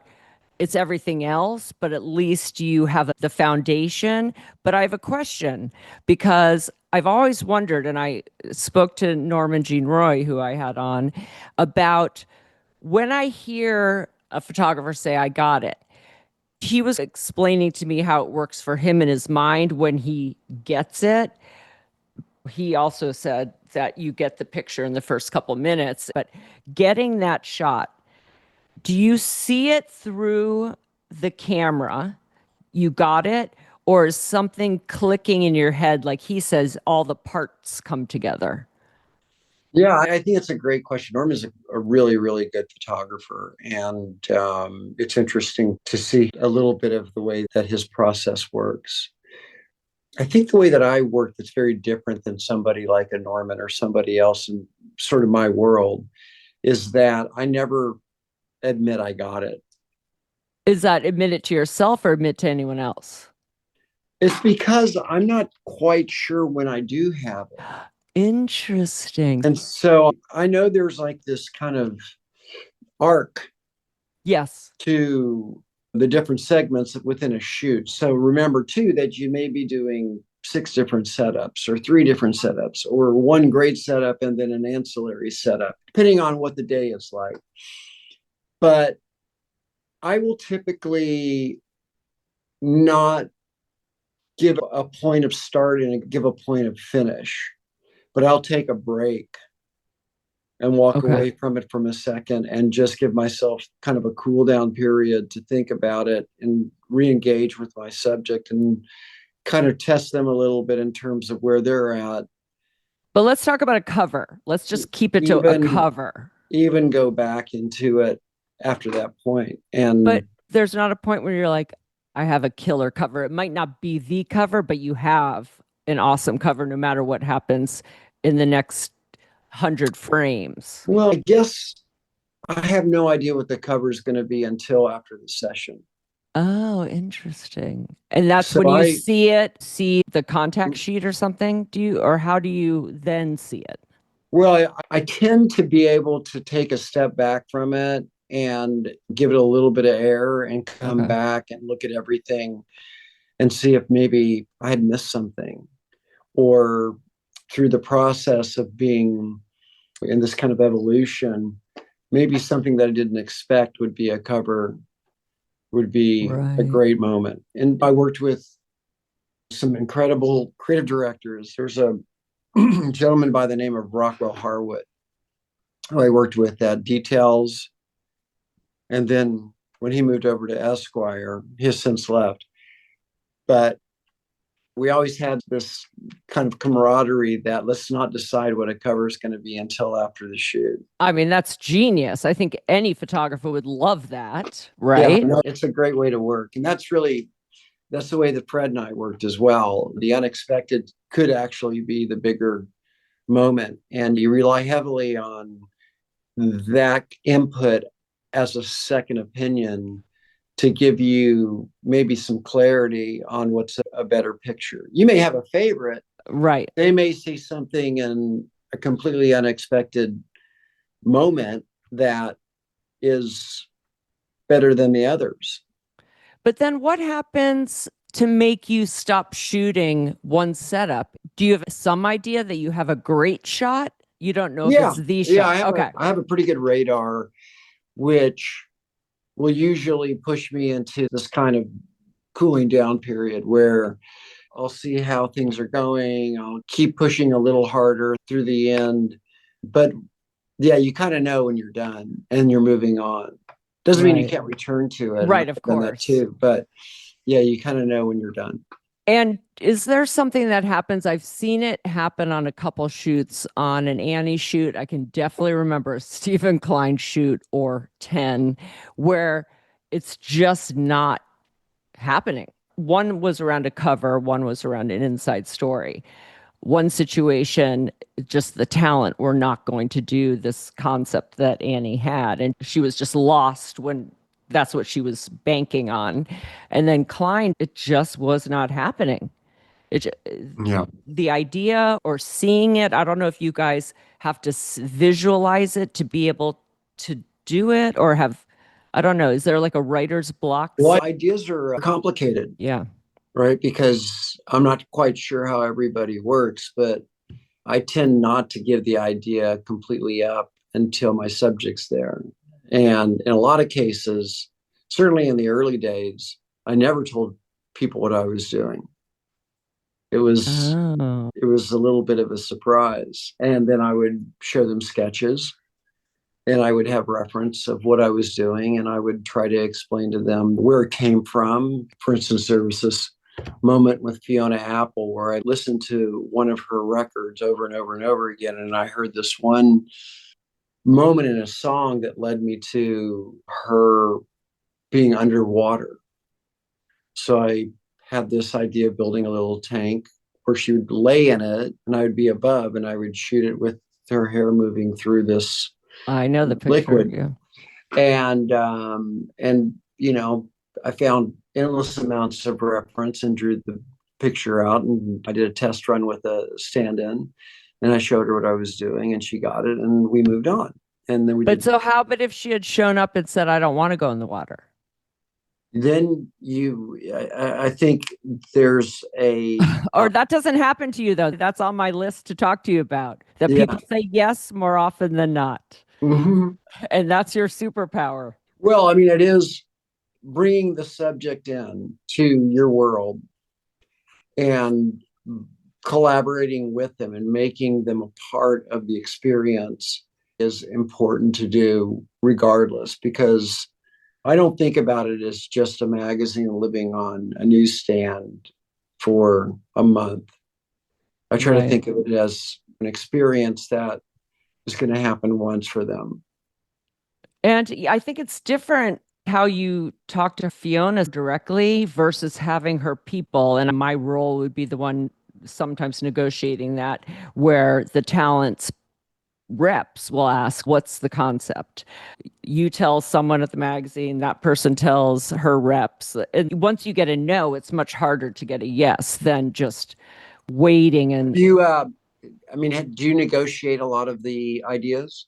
yeah, it can be terrible. And I just remember this one time, Annie had this idea for Lisa Marie and Nick Cage. It was for a couples issue, although the night of that shoot, they left the set, went to some absinthe party, probably with Marilyn Manson, and got in a fight and got divorced Monday. And we weren't going to not run the picture. You know what I mean? But she wanted this motorcycle, him in leather pants. It probably had some sort of Elvis thing behind it. And his team said, no motorcycle, no leather pants. My flight was delayed. So I'm getting off the plane to all these messages from the publicist saying there's a motorcycle here and all they have are leather pants. And, you know, Annie kind of has a way of making it happen. I don't know how, but that was a huge deal because I had said to Karen, who told Annie, there's to be no motorcycle. So then it was super clear it was a no. We ended up shooting on the motorcycle and it was brilliant, but it was told to me many, many, many, many times no. And I think he ended up buying the motorcycle. Like it ended up being like Perfect scenario. Yeah. Yeah. And I think that's the power of that kind of persistence. You never know until, you know, Exactly. And publicists, their job is to navigate that. So Right. you have to work with them. It's kind of non-negotiable. Right. But I So- always prefer the question happening direct as much as possible. A lot of times the photographers will want to know prior if it's going to be an issue or at least get a yes. But Yeah. when I say you're not going to get a yes, I'd rather not get a no. And as much conversation can happen between the photographer and the subject, those are the two that are dancing together, right? Yeah. The better for me. Because the worst thing is when they exactly what happened. I keep saying they're not going to do it, they're not going to do it. And then they come on set and they do it. It's like, I thought you said they weren't. I'm like, I'm not talking to them directly. You know what I mean? Yeah, I always love a big concept, but it is a journey. It's always a journey. And I find it refreshing and exciting when you're past that and you're just working together on it, or when the subject has a great idea. So I photographed a lot of comedians in my day. I always was kind of a funny guy. Yeah. I had great joy in coming up with that single image that told a story with a joke to it. And comedians typically don't know how to do that. So it was fun to be able to kind of play off of that with them and balance it out. One of the people that really got me thinking about how to take better comedy photographs was Jerry Seinfeld. And it's because he had a real appreciation for silent movies. People like Harry Langdon and Buster Keaton and Charlie Chaplin were all heroes of his. And if you think about it, it makes a lot of sense because there's no words. And a comedian, typically, they'll want to have a line to a joke. Right. And so what we're doing is we're telling the joke through a visual means. So you have to figure out what that wink is. Oh, that's so cool. So I know the Tin Man image. Yeah. And that was his idea. Really? So how does that work with someone like him? Are you talking to him directly ahead of time, or? Depends. Some of the ideas that came about were really just me having an idea and talking to him on the phone, but not giving him all the information. And then a couple of times he had an idea and we would work it out together. And those situations were dream scenarios where you were bouncing ideas off each other. And a great idea came to fruition because you had two really interesting people coming from different places with a great idea. Yeah, that's amazing when you have any subject that appreciates doing a photograph. They might not like it, but they appreciate it, right? Versus the people that it seems like they're totally being forced to do it. What I hear is they don't want to have to do the work. That's your job to come up with the idea. And it's like, but okay, you want us just to do it without any input? This was us trying to be respectful of everyone we're photographing is an artist. They're an actor, they're a musician. You would think they'd want to be involved. That's why Beyonce has been so great, because a lot of times we've been able to use the music or do a cover to hit right when the album is. So working backwards, we're using the music as an inspiration for the visual. Absolutely. Yeah. Absolutely. That's all fair game and creating an idea. And I think you can flip an idea on its head and have a list of the things that are antithetical to what you're doing and find some way to tell the story through a different way. So there's many options in terms of solving the creative process. Well, I've seen a lot of pictures you've done with Brad Pitt, and I would love for you to talk about him because he seems game, and you've done some wild stuff with him, like some of the wildest that I've seen. And I thought Stephen Klein would have been the one that I said that about. How did the dresses, like you've shot him many times, and it seems like you two work really well together. Yeah, Brett is an anomaly. He is as demanding on, I wouldn't say he's demanding, but he puts as much effort into a photo shoot as he does anything else that he participates in. He believes that if he's going to commit to something, right, he's going to commit 100%. Historically, it's been a 2-day shoot. He talks about the location with you. He gives you little prompts of what it could be. Wow. He wants to go out there and just create some magic. And complete collaborators, super kind on set, experimental, and that's great. Yeah. The dress shot, the whole dressing in couture idea and cover came from taking Fight Club and flipping it on its head. So here he was, shaved head, chipped tooth for the movie. And he was working with Michael Kaplan, who now does incredible movies. And at that time, he was styling and working a lot with Brad. And they put together this incredible rack of couture and of dresses. Some vintage things like even from Pucci and then Balenciaga and you name it, they had it. And I went to the fitting, which was hilarious. And every time Brad would walk out, there was just like big smiles everywhere. The first stop was I found this mid-century home in Palm Springs.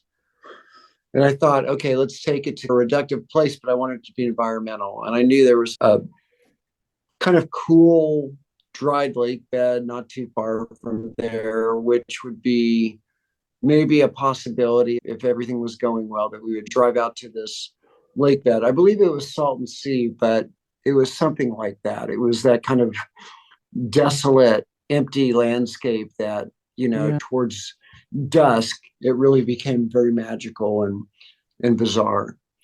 We spent a day at the house in Palm Springs and just shut the hell out of it. And then we ended up at the desert at the end of the day.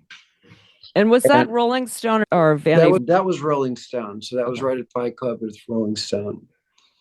And and that was a big cover for us. That was kind of a crazy moment. And Brad and I went on to do a couple of other shoots after that. One of them was with GQ. Now, I'd already shifted over to Condé Nast when we did that.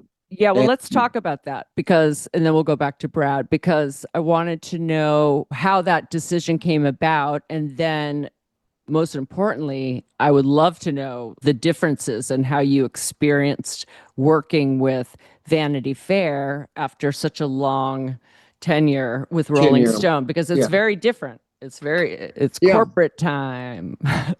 No, it was not really, for me, it was exciting because Art Cooper originally came to me to see if I'd be interested in moving on. And I love him. 15 years at Rolling Stone. I was on contract, but it was more of a retainer. And then I went on to being a titled chief photographer for them for 10 years. Right. I was enjoying myself, but I felt like I wanted to do other things. And Art told me he wanted me to come in and help reshape the magazine. Fred was interested in moving over as well. So he and I came over at the same time. Oh, wow. And then in that discussion, we found out that Vanity Fair would be interested if I came over and did this kind of exclusive between the two magazines. So I was working for Vanity Fair and also working for GQ. And I met with Graydon and Art at the studio. They both came over. And it was great. I was very excited of working with these two kind of legends. Yes. Very different ways of working.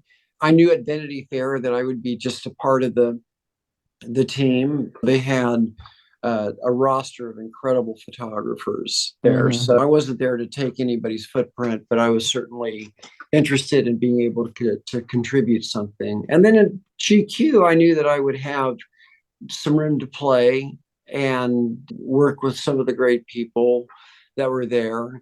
But that's a different way of working from the position that you had at Rolling Stone. So it's interesting, though, to go from where you're the chief photographer. So it's kind of your thing. Obviously, other people were shooting covers for Rolling Stone, but you were shooting the majority. And then to be part of a roster. And I know from Vogue, we rarely had a photographer, if we could, do back-to-back covers. It was about having different covers. Yeah. And that was a learning curve for me too. I mean, what you're saying about kind of had this exclusivity, but not necessarily being the main person to do the work was fine. I still had an opportunity to do plenty of great work. Of course. I was thrilled to have a different direction. I was working with art, and then also with Jim Nelson, who I really enjoyed working with, Hmm. and Jim Moore. And so I was working with really senior, experienced people that kind of spread my wings a little bit in the fashion world, and also a different approach, I think, to the celebrity work. And at Vanity Fair, it was, man, it was everything. I mean, it was everything from music, some covers, people that I had worked with, and some people I had never worked with. But again, it was like a different language. So I enjoyed that. I enjoyed the evolution into something a little bit different. And it wasn't as if all the experiences I had at Rolling Stone didn't help me Of to be course, able yeah. to bring my own voice to the work that I was doing. Well, and You that's the know, reason that they wanted you too. They saw your work. So it's not like they were going to be asking you to do yeah, something different. I had always heard with GQ that they kind of had strict guidelines as far as facial hair and how the cover had to be. And I know at that time that it had to be a dressed up fashion cover. There was no version of Kurt Cobain showing up as is, you know. I just remember there's a GQ look, and it was well known, and a lot of talent probably wanted to do it to get that stamp like Vogue would do. But that was, yeah, yeah, that was the key. And to me, that was the challenge of working for a magazine like GQ, is to take it outside of what you necessarily thought it was going to be. Coming on board with GQ, I was able to kind of shift the language a little bit from it being sort of an expected GQ idea to more of an experience. right, Harking back to, like, what we were talking about with Brad, that's what he was interested in, was the experience. And so all those moments building up through the Rolling Stone years gave me the confidence to be able to express how I might be able to do something a little bit different. Graydon was an incredible editor in chief, open to ideating. And one of the great moments was going into his office and like kicking the can around. And he was really interested in your ideas. He was very demonstrative about drawing little sketches and showing you what he thought might work, and then seeing where you would go with it. I have to say, like, after every shoot, I would get a note from him thanking you for being a part of the issue. And wow, I'll never forget that. I still have all those notes. And Art was also very gracious. Unfortunately, I wasn't at the magazine with Art too long when he left. yeah. But Jim Nelson was great too, a really good editor in chief, and a person that was excited about the opportunity of coming into the magazine and doing something a little different. But it didn't mean that you were necessarily top dog. It meant that you were part of a really active group of people that were creating really great work. Yeah, no, they had the best of the best for sure. And I'm sure the budgets being increased wasn't such a bad thing Yeah, to. no, we worked in a very nimble way at Rolling Stone, and some opportunities led us to better budgets. But I liked that. I liked working under guidelines, and I more often than not would spend my own, Yeah, money on a great shoot because I wanted the shoot to be right. And the only way to do that was to invest in the work. But there was ways to be able to manage that. And right. at Condé Nast, there were opportunities for me to be able to dig a little deeper into a budget, but we try to be mindful of that as well.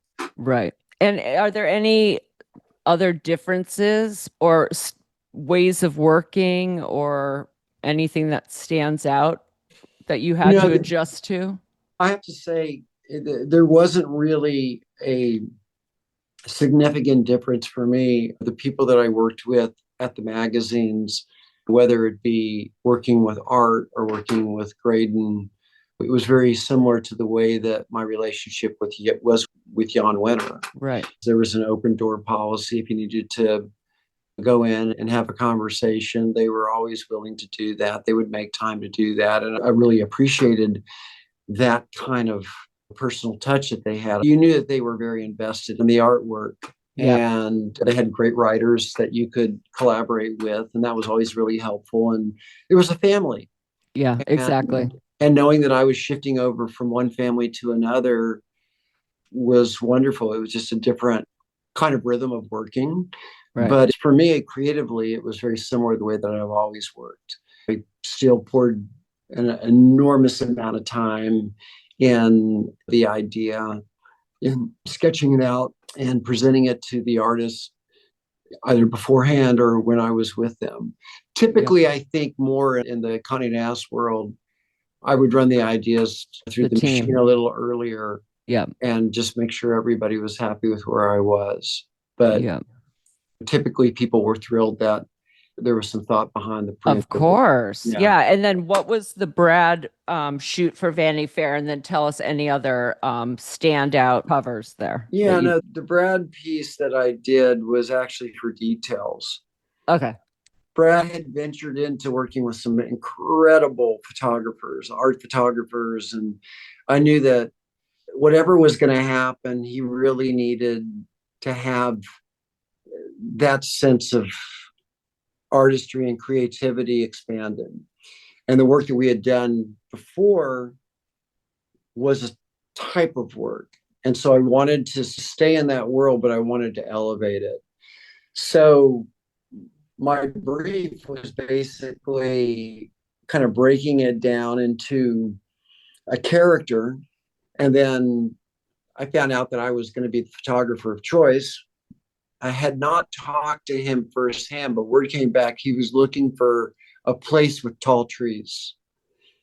So I dug into my research and I found this incredible spot in Humboldt County, which was the Redwood Forest. And I thought there's no chance in hell he's going to. So I just gave them a tip that I had a couple locations in mind in California. One was a little further, but I wanted to go scout it. So took my own money, paid for my own expenses, and I flew out to California, spent a weekend in Humboldt County, met the director out there who is in charge of approving filming. Yeah. And they took me around for a day, found some incredible locations, took location pictures, and then we sent it back to him. And he approved it. And even had a couple of his personal motorcycles brought out. So I knew it was going to be a good shoot. Wait, so does he think about the location before the concept? Yes. So Brad, Interesting. I agree very much with Brad's process that all shoots start with destination. Interesting. Yeah. So it doesn't necessarily need to be just about the location, but it's really about the character building. So the character lives within the destination, and the destination can be in a studio, but that's how we built the stories. Makes sense if I think about all the shoots I've seen of his. It is the destination, the environment that I notice first, right? When he did all the parks or whatever it is, it seems like he's, I mean, that's amazing to work with someone that I feel like saying we're shooting in Malibu is like, nope, it has to be in Beverly Hills because they won't travel more than 30 minutes. Yeah. You know what I mean? That was a common trick I had. And really a destination makes a lot of sense. I learned it from the artist Matthew Barney. And in talking with Matthew Barney, he told me that he always starts with the destination. And I thought, oh, okay, that makes sense to me because that's where I start. In some ways, there's an environment or there's a feeling that I get from a certain feeling, for sure. That makes a lot of sense. And God bless him, it all worked out. And the places before were New Orleans, and the place before that was Mexicali, Mexico. And so I knew that he was game. But that led me to having that recipe for a lot of shoots that I did for Winter Media, was taking people outside of their comfort zone. Yeah. Stripping away all the typical situations you would get if you were just shooting in a studio for a 2-hour shoot, and giving them the freedom of a different kind of canvas. Yeah. Earlier, you touched on, you know, how little time photographers are given with presidents and other important people. But I found this quote, some of my best pictures I've done in under 2 minutes. So if that's the case, you must have felt like you were given a lot of time when Obama gave you 5. Yeah, no, the first time I photographed Obama was during a rally. Obama was running for president. It was one of his last rallies, and I believe it was in Philadelphia. But I was making a complete ass of myself, trying to be in the press pool, taking these pictures that everybody else was taking and failing miserably. I would look over at another photographer's images as they were downloading them, and I would see like Obama walking through the sea of flags, or a heroic moment of him backlit with this incredible moment of just complete conviction. And my pictures were always like him half cut off. And I thought, oh, I'm horrible at this, but I'm going to stay with it. And I befriended one of his press interns, Samantha, and I said that if she gave me 90 seconds, I could get a cover for GQ for Man of the Year, which basically was the golden egg that they needed. Right. And I had shot all the other images for the series. And she said, okay, I'll run it through the team and we'll see. So as we were approaching the rally, she came up to me and she said, okay, right after the rally, there's an area that is kind of a holding area for him. He's going to give you 90 seconds. Are you serious? And I had You couldn't have said 10 minutes. You had to say. And I had Ruth Levy, my producer, meet me. She sent somebody to pick up a white sheet from a local like Walmart so that I could hang it on the side of this trailer that was essentially the bathroom. We closed the doors and I hung the sheet up so I had a white background because there was no place to set anything up. Yeah.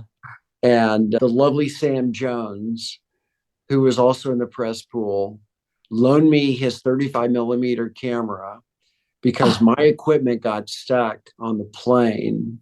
Oh my And God. he showed me how to use it because I wasn't using that particular type of camera. I was using a medium format, and he gave me a quick tutorial. And Obama came in, gave me 90 seconds. I got the cover, and I gave Sam a big kiss on his camera back. And I was kind of a hero at GQ.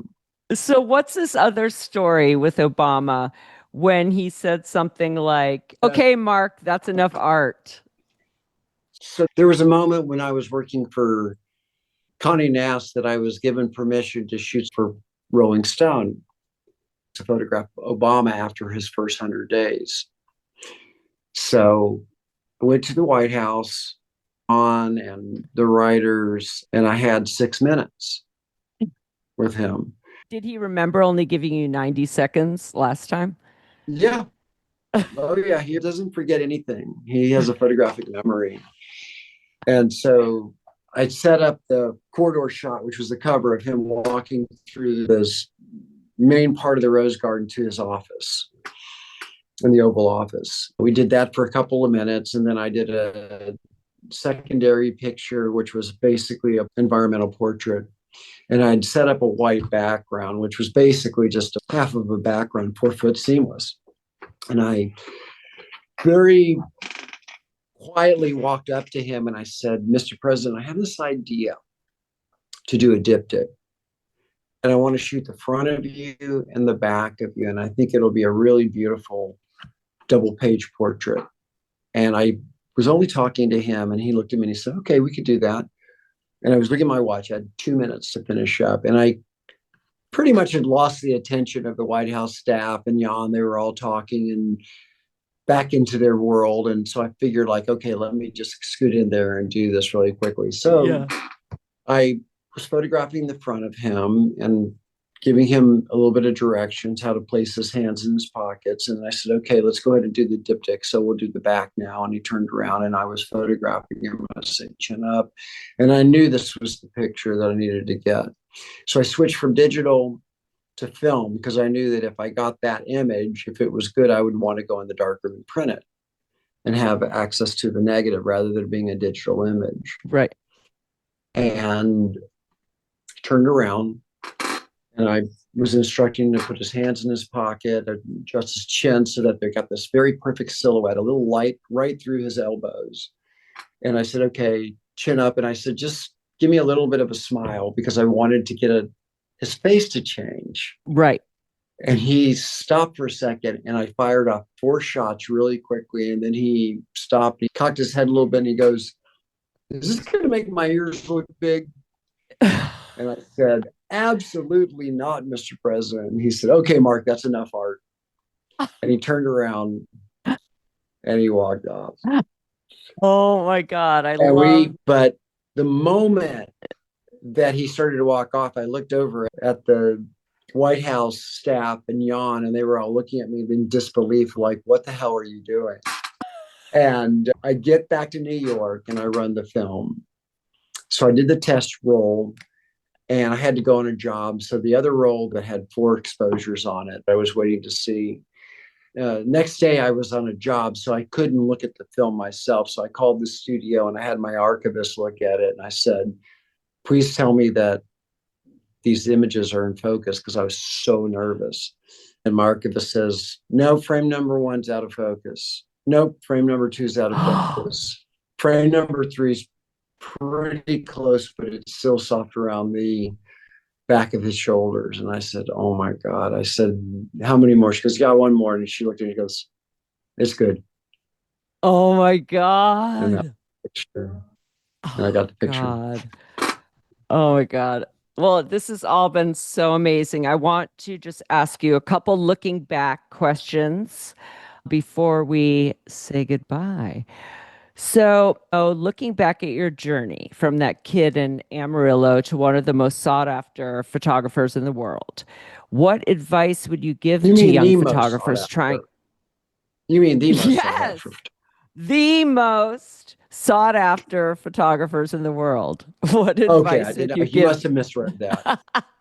I know, yeah, my handwriting. Yeah. But I know you've said one of your secrets is keep it simple, appreciate the subject, and connect with the process. You've talked a lot about process. It's very Jackson Pollock. That's who came to mind. Even when you're talking about Brad in the process, enjoying that process more than the product, right? Yeah. The art Yeah. is in the process. But what would you say now with all the changing technology? You don't really know what's going to come next. I mean, maybe we'll be able to close our eyes and a picture will be taken. Oh, I don't even worry about technology. I mean, I find technology to be a paintbrush. So Interesting. I always start with an idea. I don't really worry about the technology. Helmut Newton says it's not the camera, it's like 4 inches behind the camera that's going to make all the difference. And that's true. And Interesting. he nailed it. Yeah. And I've always been an idea person. I've always thought that I start with an idea, idea first, idea first, idea first. Everything else comes together. Now, there are ways to continually peel back that onion so that the idea becomes more reductive and minimal. But you always start from an idea. And then the technology is always a paintbrush because technology is always going to change. There's no escaping that. That's interesting. And then I usually ask my guests, what is your superpower? But I think I know yours. And we talked about it a little bit ago. You've said people would say yes more often than not. There's a reason why they Yeah, say yes to you. my mom laughs at me because she said when I was a kid, I used to walk around the neighborhood wherever we moved to, even when I was like 4 and 5, with my worn out little cowboy boots and my short pants. And I used to knock on the neighbor's door and used to say hi, introduce myself. Oh my She said, "You're a God. real people person." I think if you were to ask me my superpowers, that I'm a curious human being. I enjoy people. I enjoy conversation, and I love what I do. So it's a dream come true from that experience. And I do, and I feel fortunate. I try to be really grateful for every moment I get to have and not take it for granted. Yeah. And then I found this quote, and we can end on it before I do the rapid fire questions, which I didn't tell you about, but it's very quick. But this quote I think is incredible, and it either says it all or you could talk about it. But I wanted to end with the worst picture you can ever take is the one you don't take. That is a Mark Seliger Yes, quote. that is a quote. I'm a big fan of going out and doing the work. So if you feel like you need to go out and do it, you go and you do it. You don't talk about it. You don't over intellectualize it. I call it listening. By listening, It'll draw you in and you'll perform. Well, that's interesting because you know what? The photo does not have words. So the photo should speak for itself. So Yeah, just do it, you know? let's go do it. I love it. Okay. So at the end of each interview, I ask the same 7 rapid fire questions. It's this or that. AM or PM? AM. Text or talk? Talk. Uber or Subway? Uber. Book or film? Both. Spots or stripes? Plaid. Sweet or spicy? Probably sweet. Top or bottom? Top. And special bonus questions. There's 2. Black and white or color? Well, the Or only ha- reason I say color is Yeah. because color is harder to achieve. And when I get it right, I'm pretty damn happy with that. Amazing. Rolling Stone cover or museum wall? God. How about a Rolling Stone cover on a museum wall? Yes. Yes. Perfect. All right, my love, I got to run, but it's Yes, been an thank you, absolute thank you. pleasure. Sending you lots of kisses, and I'll talk to you. Yes. I'll talk to you, and we'll make a date. Okay, perfect. Thank you so much. Okay, bye. Okay, that's our show. Thanks for listening to Going Rogue. And be sure to like and subscribe. Today's show is produced by me and Maddie Rosenberg at Radio Free Rhinecliff with assistance from Maddie Kelly. Special thanks to David Vo for our great graphics and Taras Romanov for our epic theme music. See you next Friday.